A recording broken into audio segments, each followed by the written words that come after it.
si vous voulez, l'idée est venue au départ, pourquoi finalement présenter une exposition autour d'un sculpteur?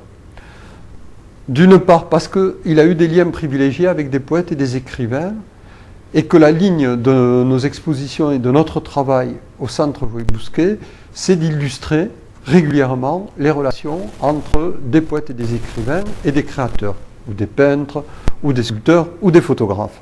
Quand 1920 il est à Toulouse, il va continuer son itinéraire, arriver à Paris où il trouve à ce moment-là des amis peintres catalans. Un ami va le présenter à Picasso en 1923. Et là, très curieusement, quasiment à la première rencontre, une amitié va naître entre Picasso et Fenosa, et Picasso va l'encourager et le prendre sous son aile. Alors, c'est quand même un événement extraordinaire en ce sens qu'à ce moment-là, quand Fenosa est dans l'atelier de Picasso, il a quasiment rien fait en sculpture. Fenosa va se lancer, au bout d'un mois, il retourne chez Picasso, qui va lui acheter les premières statuettes qu'il a fait. Première exposition en 1924, il est préfacé par le poète Marc Jacob. Mais dans sa vie, si vous voulez, évidemment, il y a eu cet événement important. Donc, en 1929, après avoir été reconnu sur Paris, il rentre en Espagne.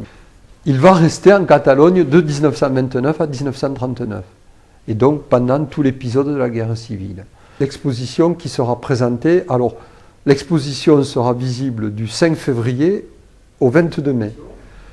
Qui aura également un autre rebondissement sur le musée du livre et des arts et métiers du livre à Montolieu, puisque pendant un mois et demi, nous montrerons également une autre exposition différente de celle qui sera ici, dans le petit musée des arts et métiers du livre de Montolieu, puisqu'il y a une collaboration qui est établie depuis plusieurs années avec eux.